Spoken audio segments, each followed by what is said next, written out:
NFL fans, welcome back to a brand new episode of the J All Day NFL Show. We're doing a full mock draft, all 32 teams, round number one.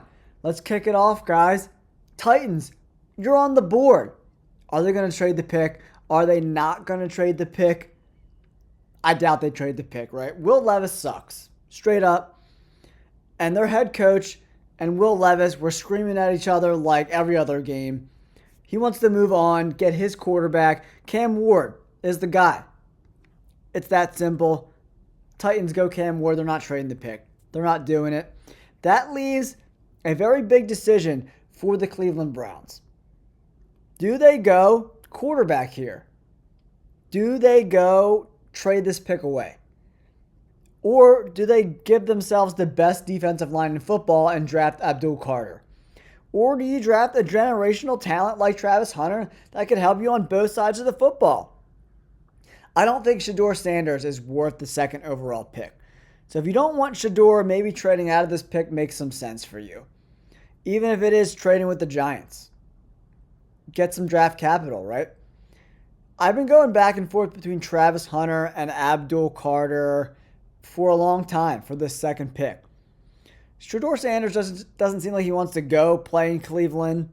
His dad's going to be a pain in the ass there for Cleveland. I don't think they want any more drama. They're probably going to be drafting in the top 10 again next year, probably in the top 5.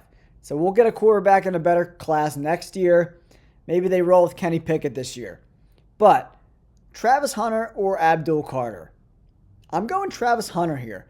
They need a wide receiver, and the Browns have said they see him more as a wide receiver that can win very often at the NFL level.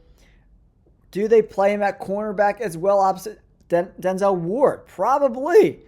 Even if you put him in the slot 15, 25 plays, I don't know how they're going to work that out. It'll be interesting to see what he has to say about it. Travis Hunter, if you're not going to play me both ways, don't draft me. That's how he was when he went to Colorado. But the Browns are taking a generational talent. We've never seen a guy like Travis Hunter in the NFL, I don't think ever. I'm going Travis Hunter to the Browns at number 2. That leaves the Giants being super excited about the way the board fell. Shedeur Sanders is going to the Giants. And Shedeur Sanders has turned around crap programs before. Maybe he does it again with the Giants in the big city. It's in New Jersey, but they're the New York Giants. But I'm telling you, man, Shedeur Sanders is very accurate, right? He does hold on to the ball way too long, takes a lot of sacks. The adjusted completion percentage, about 82%, is second in the nation. Very, very impressive, dude.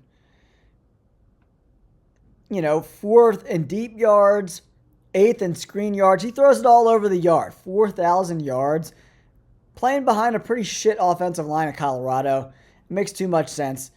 Giants fans, you get your guy. Let's see how it works out, man. He's got Malik Nabers to throw to. That ain't no slouch. That's for damn sure. And the Patriots are so excited right now.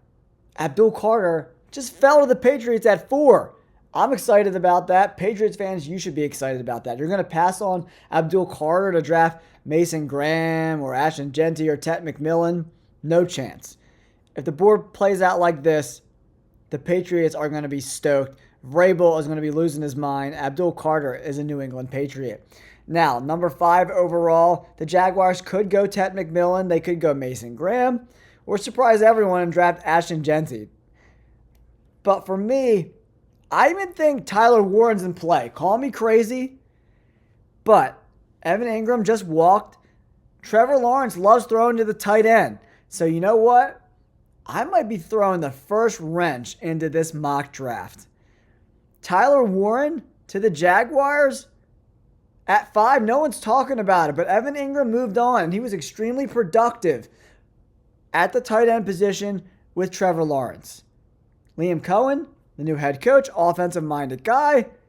Yo, I'm doing it. I'm throwing the wrench in. Why is nobody talking about this? But the J All Day Show, we're talking about it because it makes a shit ton of sense, right? Tyler Warren goes to the Jaguars at 5. Our first big surprise of the draft. Now, Raiders, where do you go? Now Mason Graham's on the board. All these pundits, they're all robots. They're all like, Mason Graham goes to the Jaguars. Not here. We think outside the box a little bit. Now, what do the Raiders do? Pairing up Mason Graham and Crosby, but they're getting Christian Wilkins back, so I don't think that's a priority for them right now, right?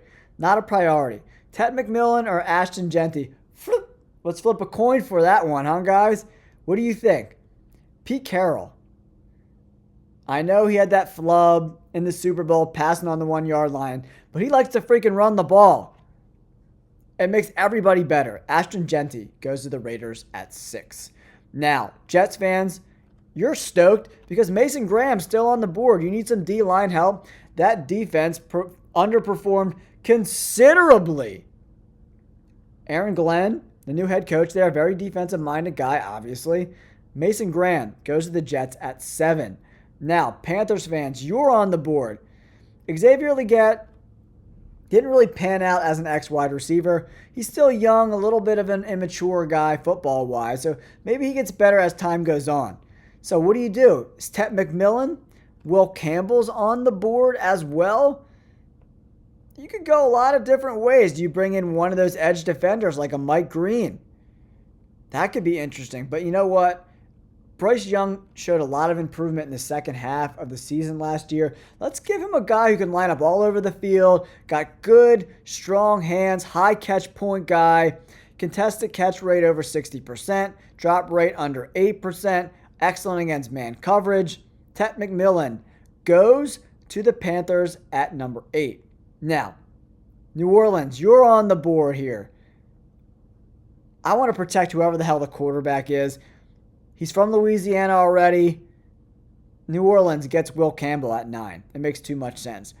Bears fans, you're up 10 overall. Running back is definitely a place we could go here, right? Bringing in another cornerback, safety, Jody Barron makes some sense. Malachi Starks. But you probably want to go D-line here, right? Maybe another edge rusher to go opposite. Oh, man, where do we go? This is a very difficult position to draft. They definitely need some needs at safety, man, to be a general of that defense.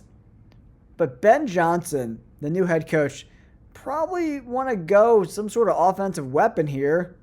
But nobody really is screaming the board here, man. Kenneth Grant definitely makes some sense at 17. He's probably your best interior defensive lineman. They could use some help there. And Kenneth Grant can play anywhere on the D-line. He can play anywhere. Very, very talented guy. Mike Green is on the board. He's probably more of a 3-4 guy, but he's big enough to play in any scheme. You know, probably more of a 3-4 outside backer for sure. Man, this is a tough pick for the Bears. They could go a lot of different places, but you know what? I think bringing in a ball hawk safety makes some sense. Malachi Starks, probably the most intelligent, IQ-wise guy in the entire draft. Now, 49ers, you're on the board. This is a no-brainer. If Armand Membu's on the board, 4-year starter at right tackle. And guess what? They need a right tackle. Trent Williams is still there, but Membu getting to learn from Trent. Protect Brock Purdy, guys. Protect him. Now, on the board is the Cowboys at 12.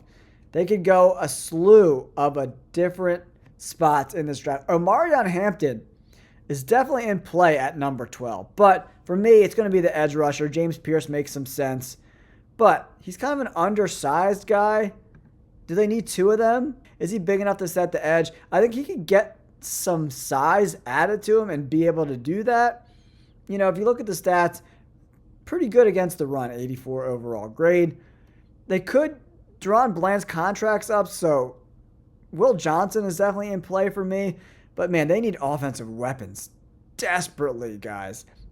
Desperately. And you know what? I think the best wide receiver probably in this draft class, in my opinion, is Matthew Golden. I think he might even be better than Ted McMillan because this guy creates his own separation. Don't look at these numbers. They're a little skewed because they weren't going to him early in the year, right? And then after week 9, this dude became an absolute freaking monster and took over this offense. Almost 1,000 yards, 9 touchdowns. This dude, drop rate under 7%. And he just does these little things that a lot of people don't pick up on, right? Just like guiding the cornerbacks, and then boom, making that cut across the middle of the field, racking up yards after catch. I love Matthew Golden. Cowboys fans might eviscerate me for this pick, but Matthew Golden goes to the Cowboys at 12. I watched this tape again yesterday. It's very impressive, right? All right, now, on the board is the Miami Dolphins. They need to protect Tua desperately, right? But they need D-line help, cornerback help. Johnny Barron is in play as well. You know, there's a lot of really good offensive linemen later in the draft, but a guy like Johnny Barron who could play, he could play safety, he could play in the slot, he could play outside corner. Got the size to do it all, 5'11", 200. He's got track speed. I love this pick. Johnny Barron goes to the Dolphins. A need, very talented guy.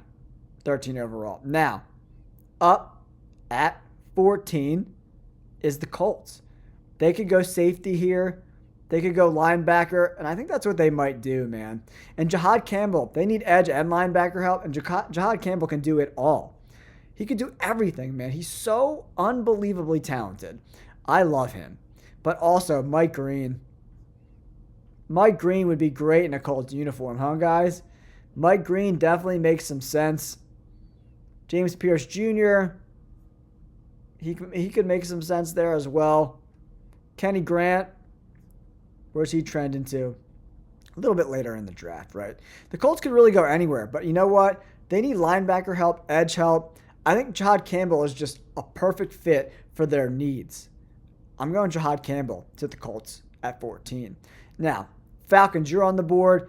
15 overall. You need a pass rusher. James Pierce Jr. is your guy. Call it up. Now, Cardinals fans, you're on the board. You need interior defensive line help desperately. Make the call. Kenny Grant with Josh Sweat. Woo, baby, that D-line's not looking too shabby now, Cardinals fans. I like it. Now, Bengals fans, you're on the board, 17 overall. Mike Green's on the board. You need a freak show on the D-line. Get your freak show.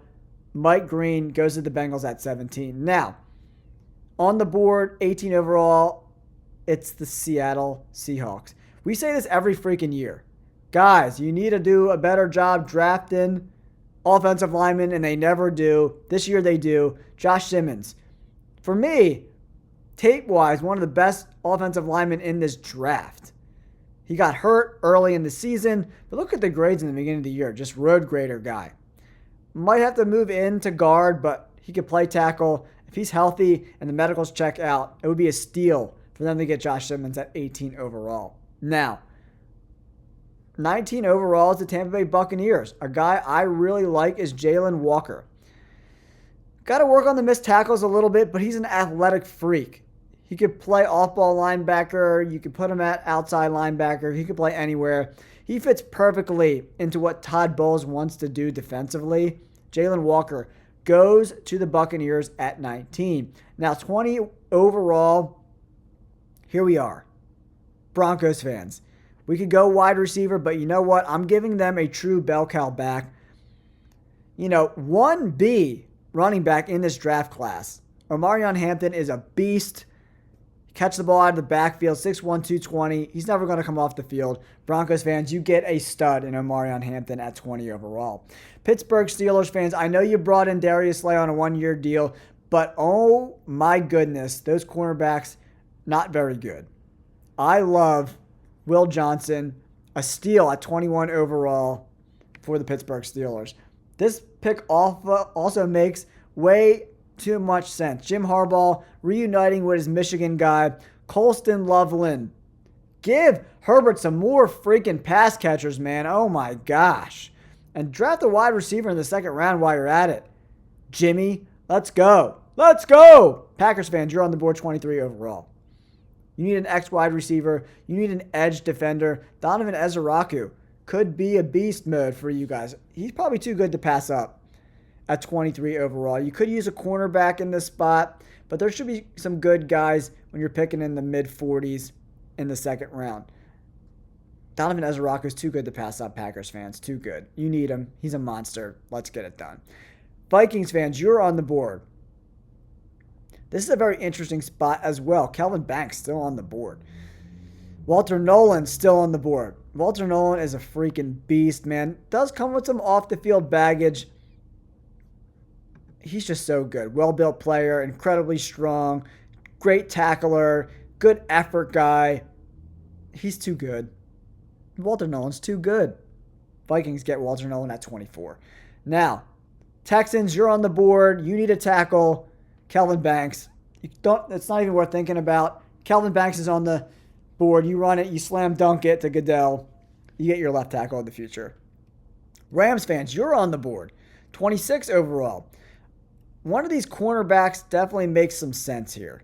But Emeka Egbuka makes some damn sense too. Cooper Kupp is gone, right? Bringing in another slot guy. Emeka Egbuka, Devontae Adams, Puka Nacua. Woo, baby. I do like that. I like that. But they probably have some more pressing needs on this roster. Shamar Stewart makes some sense to the Rams as well. Dude's a freaking beast, man. Where are they trending him to, Egbuka? Luther Burden, he makes some sense there too. Gray Zabel, they could always use some offensive line help.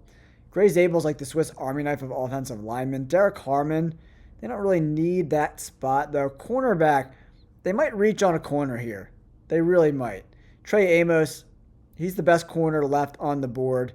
Trey Amos goes to the Rams at 26 overall. Ravens fans, you're on the board. Shamar Stewart makes a ton of sense. If there was ever a Baltimore Ravens type of player, 6'6", 290, punch in the face kind of guy, absolute freaking savage, good size, violent hands, speed to power is excellent. Shamar Stewart goes to the Ravens at 27. Now, Lions fans, you're on the board. Bringing in a guy like Burden or Egbuka could make some sense, but they lost some interior offensive linemen. I'm protecting Jared Goff, instilling this running game that's worked for them for so many years. Gray Zabel goes to the Lions at 28. Commanders fans, you're on the board, right? You know, they did bring in Deebo Samuel, so they got some help at the wide receiver position. They did lose Jonathan Allen, so bringing in one of these interior defensive linemen, an edge guy like Mykel Williams makes a lot of freaking sense too, man. He's a beast, man. Mykel Williams fallen. I love this for the Commanders. He could play inside, outside on the D-line. I love Mykel Williams. What a great pick. What a great pick. All right, now on the board, the Bills are up. They spent some money this year re-signing Khalil Shakir. They got Keon Coleman. I don't know. They brought in Josh Palmer, right, from the Raiders. Where do the Bills go? Edge defender makes some sense. Nick Scorton, woo, baby, he makes some sense. Definitely makes some sense. Cornerback, you'd probably be reaching a little bit for a guy like Harrison or Rebel in the 40s. Scorton makes some sense. I'm going that way for the Buffalo Bills. Get a nice dominant edge defender there. Now, Chiefs fans, you're on the board. Josh Connerly Jr., he's still on the board. The trends are the Chiefs. I like Josh Connerly.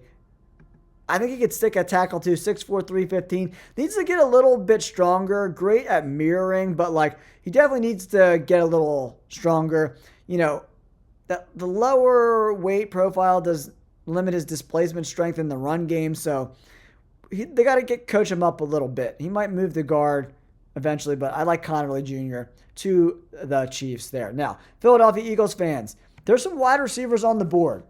The Eagles need a slot guy. But they also need some D-line help. TJ Sanders is on the board. Darius Alexander, Derek Harmon are on the board. It's a very interesting spot for the Eagles to be picking. Xavier Watts, the safety. But, guys, the guy I'm taking is Nick Emmanwori. They need a safety. C.J. Gardner-Johnson's gone. Reed Blankenship's there on an island now. Nick Emmanwori makes perfect sense for the Philadelphia Eagles. All right, guys, let's go over some of these highlights of this first round. I surprised everyone. Tyler Warren goes to the Jaguars, but it actually, if you think about it, new offensive-minded coach who loves the tight end position. Trevor Lawrence loves the tight end position. They get themselves a tight end. Jets get Mason Graham. Eagles get Nick Emmanwori. Cowboys get Matthew Golden. Another surprise for some people, maybe. I like that pick as well. Amarion Hampton goes to the Broncos at 20. Loveland goes to the Chargers. reuniting with Harbaugh. Kelvin Banks goes to the Texans. Trey Amos goes to the Rams. All right, NFL fans, let me know in the comments down below. Do you like this mock draft? What is your favorite team and who would you have drafted if you don't like my draft picks? I would love to know in the comments down below. We're under a month until the draft happens, guys. I'm excited. I hope you're excited. Please hit that like button and subscribe. Peace.